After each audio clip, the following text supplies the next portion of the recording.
April মাস পড়লে আমাদের যাদের ব্যাংকে বা পোস্ট অফিসে ফিক্সড ডিপোজিট আছে তারা ব্যাংকে দৌড়ায় যাতে ফিক্সড ডিপোজিটের ইন্টারেস্টের উপর ট্যাক্স না কাটে, অর্থাৎ টিডিএস না কাটে।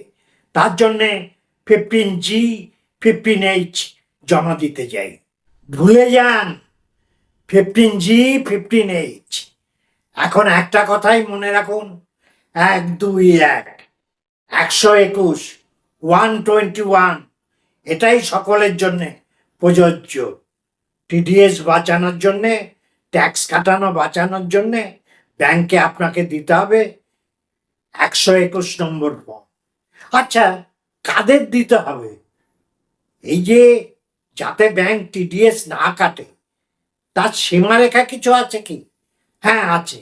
যারা সিনিয়র সিটিজেন না তাদের যদি 50,000 টাকার নিচে ইন্টারেস্ট হয় বৎসরে, এবং সিনিয়র সিটিজেন যারা তাদের যদি 1,00,000 টাকার কম ইন্টারেস্ট হয় বৎসরে, তাহলে তাদের কিন্তু ব্যাংক নিজের থেকে কোনো টিডিএস কাটবে না।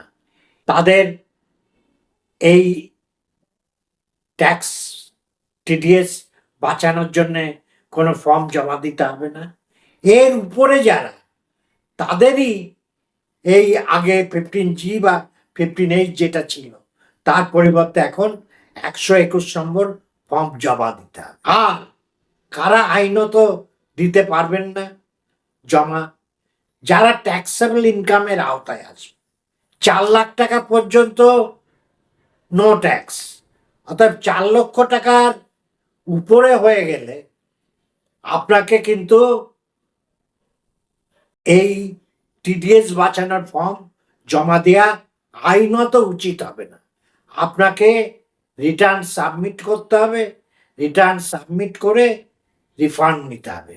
অনেকের একটা ভুল ধারণা আছে, আরে মশাই এখন তো 12 লাখ টাকা পর্যন্ত ট্যাক্স ফ্রি, আর চাকরিজীবীদের তো 12 লাখ প্লাস 75,000, 12,75,000-এর উপর কোনো ট্যাক্স হবে না।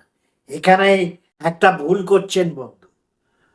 4 লক্ষ টাকার উপর ইনকাম হলে, সে ব্যবসা হোক, চাকরি হোক, পেনশন হোক, ইন্টারেস্ট ইনকাম থেকে হোক, হাউস রেন্ট থেকে হোক, আপনাকে রিটার্ন ফাইল করতে হবে।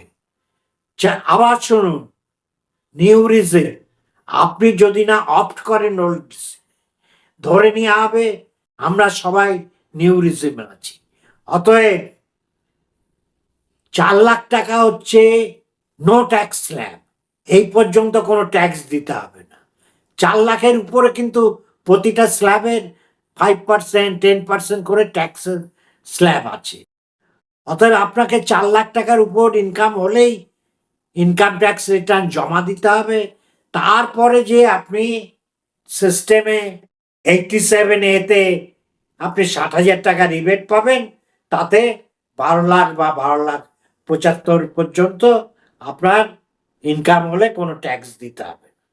তার মানে এই নয় আপনাকে রিটার্ন জমা দিতে হবে। কিন্তু সময়ের সাথে সাথে এত নিয়মের পরিবর্তন হচ্ছে, যদি আপনি নিজেকে আপডেট না রাখেন তাহলে আপনার আর্থিক ক্ষতি হতে পারে। সেই জন্য নিজেকে সবসময় আপডেট রাখতে হবে। পুরো ইনকাম ট্যাক্স ব্যবস্থাটাই পরিবর্তন হয়ে গেছে 64 বৎসর বাদে। 1961 সালের ইনকাম ট্যাক্স আইন পুরো চেঞ্জ হয়ে ইনকাম ট্যাক্স অ্যাক্ট 2025 হচ্ছে, পুরো খোল নলচে বদলে গেছে।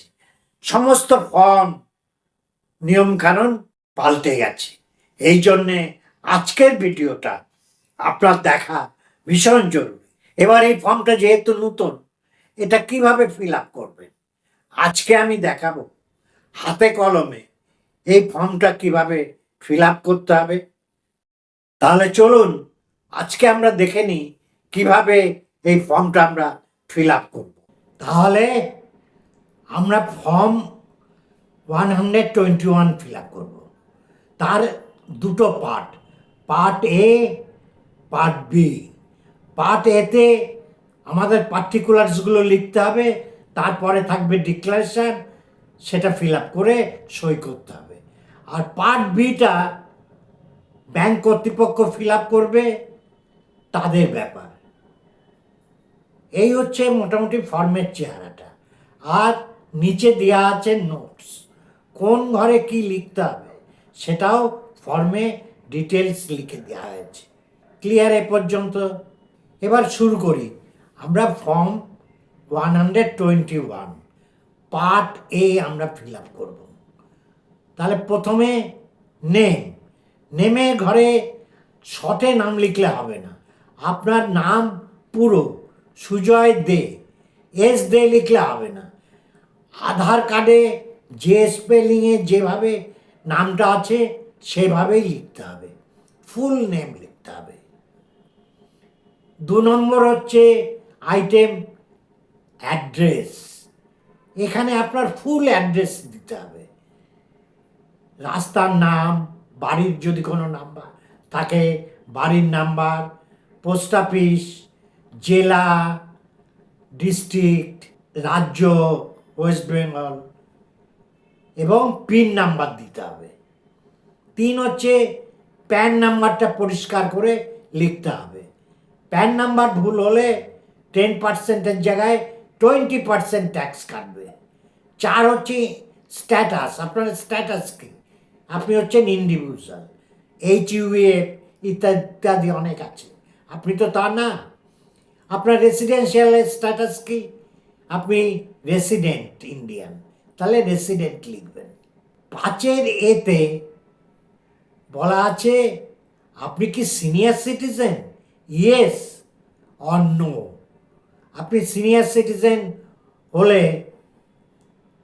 60-এর বেশি হলে আপনি ইয়েস দেবেন, 60-এর কম হলে নো দেবেন।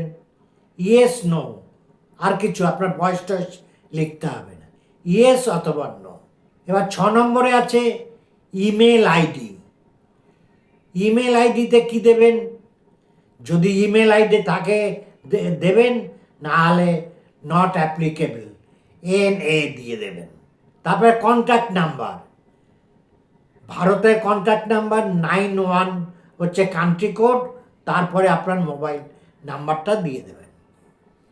ট্যাক্স এয়ার, যেটা এই নতুন ইনকাম ট্যাক্স অ্যাক্টে সবচেয়ে বড় পরিবর্তন।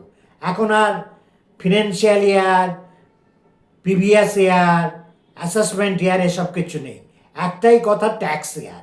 আপনি লিখবেন 2026-27। নেচার অফ ইনকাম দেখবেন 9 নম্বর আইটেমে অনেক কিছু লেখা আছে। আমরা যে জন্যে করি সেটা হচ্ছে ইন্টারেস্ট, আপনি লিখবেন ডিপোজিট ইন্টারেস্ট বা শুধু ইন্টারেস্ট। 10-এ estimated income for which declaration made. ধরুন আমি PNB-তে ফর্ম জমা দিচ্ছি, PNB-তে আমার বছরে 80,000 টাকা ইন্টারেস্ট হবে, তাহলে আমি লিখবো 80,000। 11-তে বলছে details of form number 121 other than this form, সেটা 11-এতে লিখতে হবে। এই যে PNB-তে দিলেন, আপনার যদি স্টেট ব্যাংক, HDFC ব্যাংক বা আদার কোনো ব্যাংকে এরকম ফর্ম জমা দিয়ে থাকেন, ধরুন আমি 2টো ব্যাংকে দিয়েছি, আমি 2 লিখব।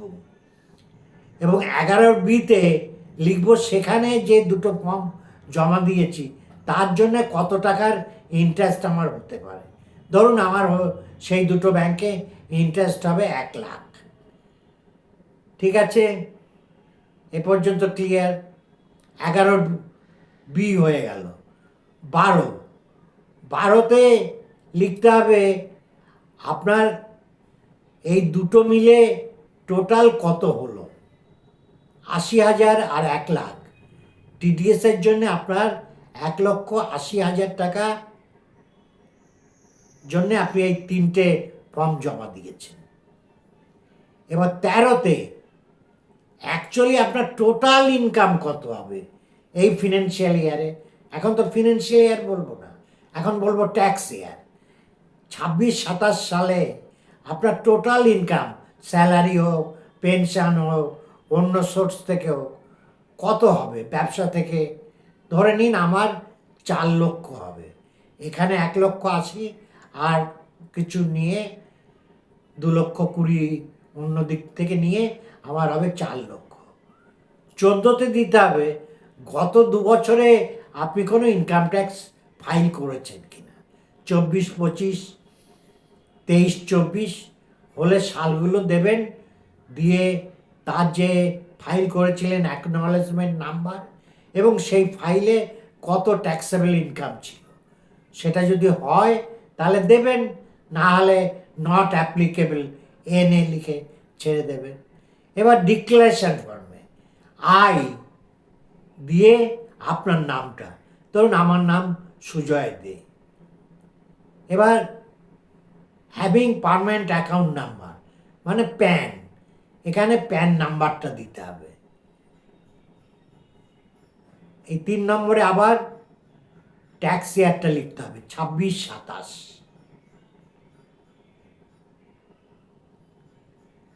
আবার 4 নম্বরে ট্যাক্স ইয়ারটা লিখতে হবে 26-27। হয়ে গেল। এবার সিগনেচার করুন। আমি সিগনেচার করলাম। নিচে নামটা পরিষ্কার করে লিখুন, ক্যাপিটালে লিখলেই ভালো, সুজয় দে।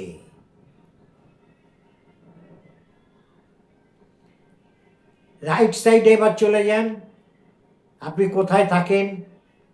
আমি বারাসাতে থাকি, বারাসাত। তারিখ কবে সাবমিট করছেন সেই তারিখটা দিন। আমি 8ই এপ্রিল 2026 এটা জমা দিচ্ছি, সেটা লিখলাম। ব্যাস, আপনার কাজ শেষ।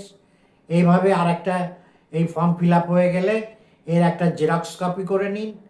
জেরক্স কপি করে নিয়ে সেটা নিয়ে 2টো ব্যাংকে জমা দিন। ব্যাংক একটা নিয়ে নেবে, আপনাকে একটা অ্যাকনলেজমেন্ট করে দেবে। অবশ্যই অ্যাকনলেজড করে রিসিট করিয়ে নেবেন, নিয়ে আপনার কপিটা আপনার কাছে রেখে দেবেন। আজকে এখানেই শেষ করছি।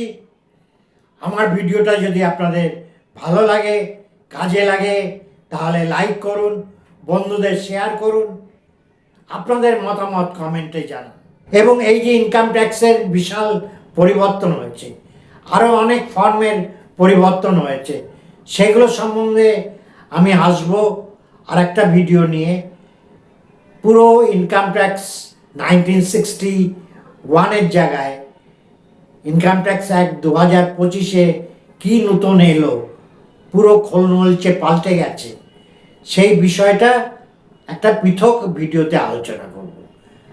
আপনারা যারা এখনও আমার চ্যানেলটা সাবস্ক্রাইব করেননি তারা আমার চ্যানেলটা এখনই সাবস্ক্রাইব বাটনটা ক্লিক করে দিন এবং অল নোটিফিকেশান বেলটা বাজিয়ে দিন, যাতে আমার এই জাতীয় ভিডিও আপনাদের কাছে সময় মতো পৌঁছে যায়। আবার আসবো, ততদিন আপনারা সবাই সুস্থ থাকুন, ভালো থাকুন, আনন্দে থাকুন। আনন্দই হচ্ছে ঈশ্বর, আনন্দই হচ্ছে আল্লাহ।